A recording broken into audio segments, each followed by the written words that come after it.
नमस्कार, स्वागत है आपका और आप देख रहे हैं अपना यूट्यूब चैनल रीमेक।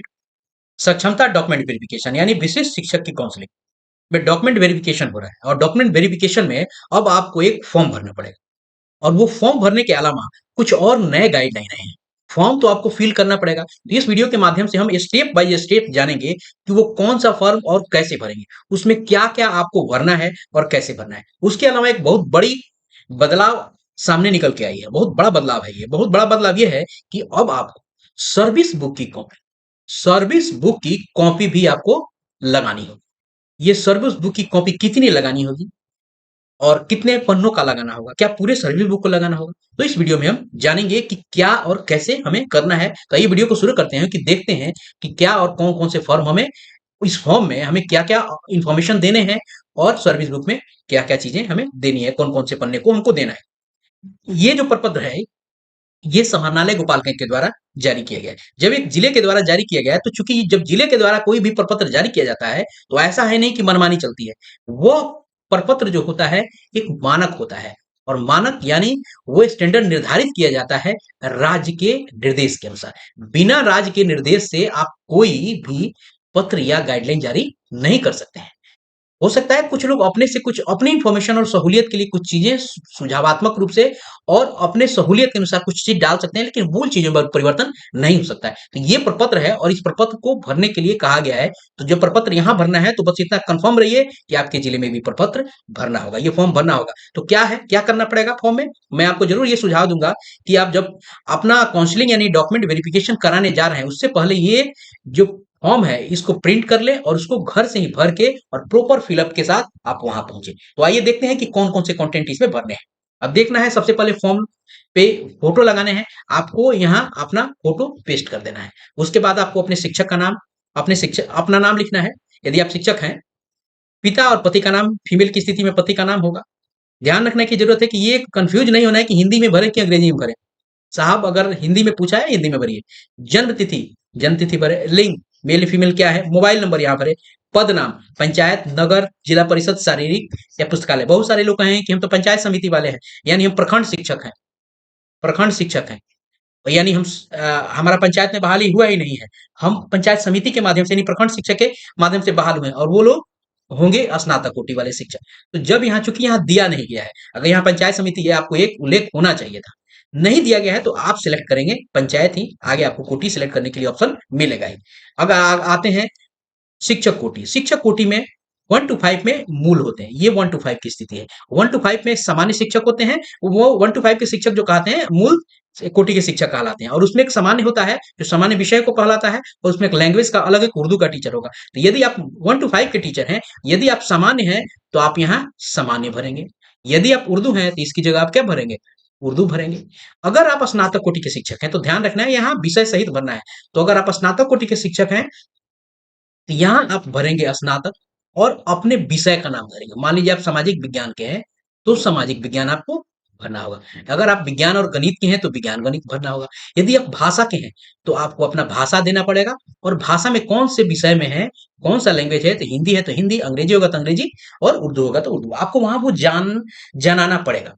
उसी तरह माध्यमिक में भी आप विषय गत होता है, उच्च माध्यमिक विषयगत होता है। यदि आप माध्यमिक के हैं तो इन सबकी जगह आप क्या भरेंगे, यहाँ लिखेंगे आप माध्यमिक। और माध्यमिक के अपने जो भी विषय है उस विषय को आपको आप यहाँ को बताना पड़ेगा, ये स्थिति है। उसके बाद आता है वर्तमान पदस्थापित विद्यालय का। अब वर्तमान पदस्थापित विद्यालय जहां आप अभी वर्किंग है, जहां आप काम कर रहे हैं उस विद्यालय का नाम आपको यहाँ देना है। पदस्थापित प्रखंड का नाम, जहां अभी वर्किंग है उस प्रखंड का नाम। पदस्थापित जिला का नाम, जिस आप जिले में हैं। ध्यान रखिएगा ये जिला परिषद वालों के लिए भी है, वो भी किसी न किसी तो प्रखंड में होंगे ना। उसके बाद नियोजन इकाई का नाम ध्यान रखने की जरूरत है, जहां आप हैं या जिस नियोजन इकाई से आपका नियोजन हुआ था। तो यहाँ जो पूछा जा रहा है, जो क्रम से जो दिख रहा है, जो प्रतीत हो रहा है, यानी पदस्थापित किस नियोजन इकाई में आप पदस्थापित हैं। क्लियर है। सामाजिक कोटि आपका क्या है, यहाँ देखिएगा अभी अभी आपका सामाजिक कोटि क्या है, क्योंकि और चयन के समय सामाजिक कोटि क्या था, ये दोनों में अंतर हो सकता है। बहुत सारे लोग जो 2003 2005 में जो बहाल थे उनकी उस समय की सामाजिक कोटि कुछ और थी, अभी कुछ बदल गया होगा। उसमें वो लोग कुछ लोग यूआर में थे, अब आके वो ईडब्ल्यूएस में हो गए। बहुत सारे लोगों का कोटि बदला हुआ है। उस समय वो लोग बीसी में थे, अभी बीसी में आ गए। बहुत सारे लोग हैं जो एबीसी में थे, एससी कोटि में पहुंच गए हैं, तो इस चीज को ध्यान रखना है। यहाँ डालना है अभी आपकी सामाजिक कोटि, अभी तत्काल इमीडिएट अभी आपकी सामाजिक कोटि क्या है वो डालना है। उसके बाद चयन कोटि, किस कोटि में आपका चयन हुआ है वो डालना है, ये चयन किस में आपकी कोटि क्या थी वो डालना है। उसके बाद आता है 14वां नंबर, दिव्यांगता, स्वतंत्रता सेनानी आच्छादित लाभ का विवरण। यदि आप दिव्यांग हैं और या स्वतंत्रता सेनानी के लाभ को आप ले रहे हैं तो उसका विवरण आपको देना पड़ेगा।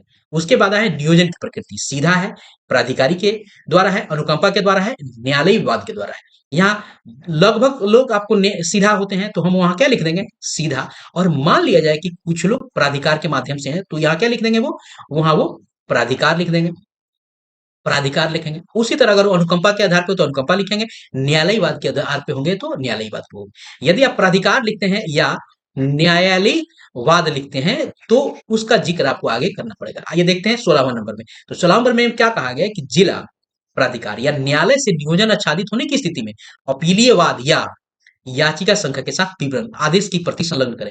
यदि आप प्राधिकार के माध्यम से आपका नियुक्ति हुआ है और न्यायालय के माध्यम से हुआ है, या तो आपको अपना अपीलीय वाद संख्या लिखना होगा या याचिका संख्या यहाँ आपको लिखना होगा, और इसकी आदेश की जो प्रति होगी वो आपको यहाँ आपको अटैच करना पड़ेगा, वो आपको अटैच करना पड़ेगा, ध्यान रखने की जरूरत है। उसके बाद आता है नियुक्ति की तिथि, जब आपका अपॉइंटमेंट हुआ था वो तिथि, एवं नियोजन पत्र का पत्रांक और दिनांक। नियोजन पत्र का क्या होगा, आपको लेटर नंबर उसका होगा और उसका डेट होगा, क्लियर है। उसका लेटर नंबर और डेट लिखेंगे और उसका किस डेट को आपका नियुक्ति हुआ था वो लिखेंगे, क्लियर है।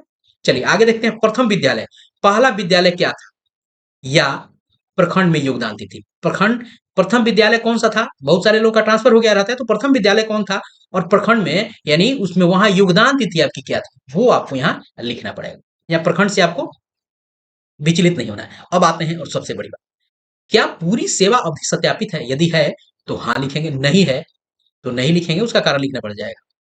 तो सेवा पुस्तिका सत्यापित है, साक्ष्य संलग्न करें। अब बात आती है साक्ष्य, यही बात निकल के आती है आपको सर्विस बुक, यानी आपको सर्विस बुक की कॉपी यहाँ लगानी पड़ेगी। तो क्या पूरी सर्विस बुक की कॉपी लगानी पड़ेगी, नहीं, सर्विस बुक की कॉपी जो लगानी पड़ेगी वो कुछ लगानी पड़ेगी, कुछ पन्नों की लगानी पड़ेगी, उसका जिक्र हम आगे करेंगे।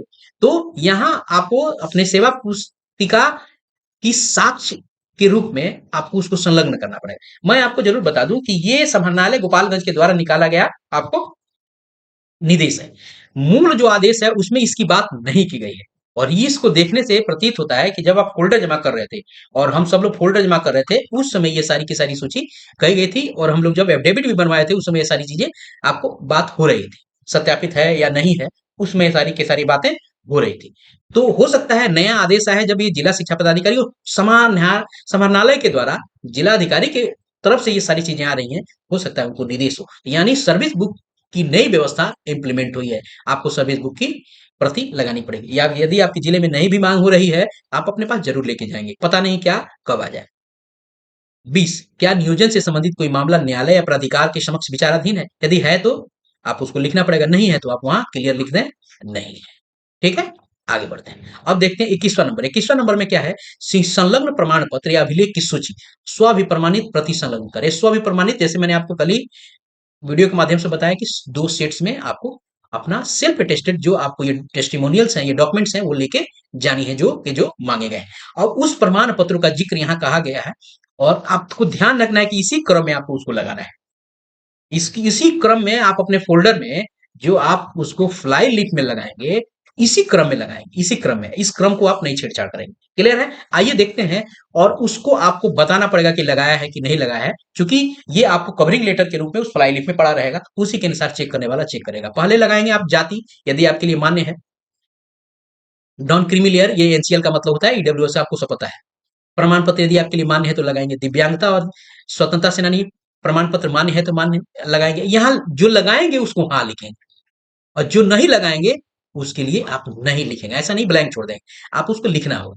या आप चाहें तो ऐसे मार सकते हैं, लेकिन नहीं, नहीं लिखने में क्या जाता है। आधार कार्ड सबको लगाना ही है तो हाँ लिखेंगे, उसी के साथ नियोजन पत्र भी लगाना है, मैट्रिक का प्रमाण पत्र, अंक पत्र, क्योंकि आदेश आया था केवल प्रमाण पत्र मांग रहे थे लेकिन आप दोनों लगाएंगे।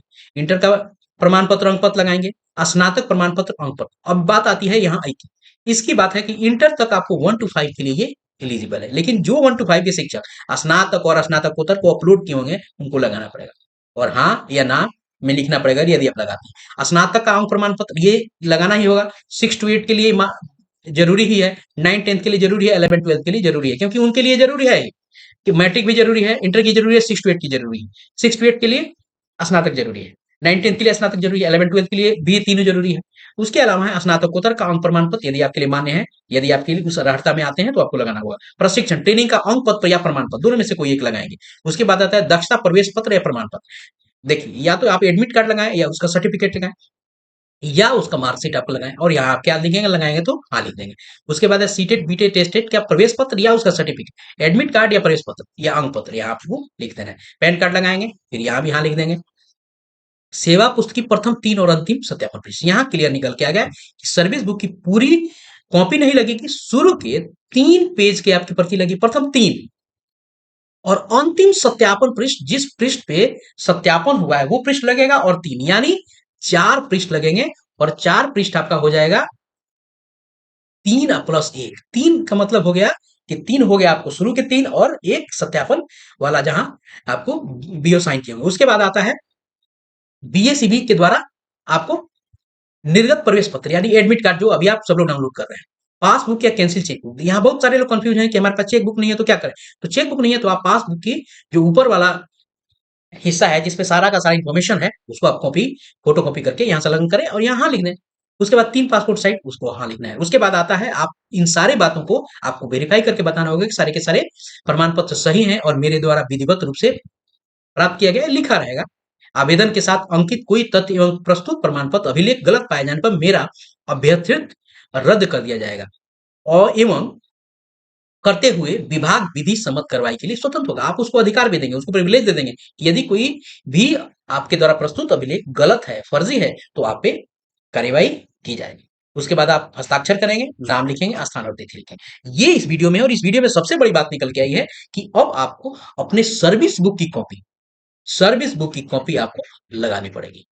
सर्विस बुक की, इसके पहले ये कहीं इसका जिक्र नहीं आ रहा था, तो सर्विस बुक की कॉपी लगेगी कैसे, शुरू के 3 पन्ने और लास्ट के जो जहां सत्यापित किया गया है, आपको वहां क्लियर लिखा भी हुआ है कि प्रथम जो सत्यापन वाला पेज होगा, ये लास्ट वाला जो पेज है ये आपको सत्यापन वाला पेज होगा। ये 4 पेज आपको लगा देने हैं सर्विस बुक। तो ये सारी की सारी कहानी है और यही मानक होगा और इसी मानक के आधार पे सारे बिहार में यही होगा। तो आपसे ये मैं जरूर कहूंगा कि इस जो ये फॉर्म है, इस फॉर्म को आप क्या करें, प्रिंट कर लें और प्रिंट करने के बाद घर पे ही भर लें अथवा अपने वेरिफिकेशन यानी डीआरसीसी में अपना वेरिफिकेशन कराने के लिए जाए। तो इस वीडियो में इतना ही। यदि आपको ये वीडियो पसंद आया हो, इन्फॉर्मेशन आपको लगा है कि इन्फॉर्मेटिव है और आपके लिए कारगर है, तो आप वीडियो को पसंद आया तो जरूर लाइक कीजिएगा और लोगों के साथ शेयर कीजिए। पहली बार देख रहे हैं तो सब्सक्राइब कीजिए। धन्यवाद। जय हिंद।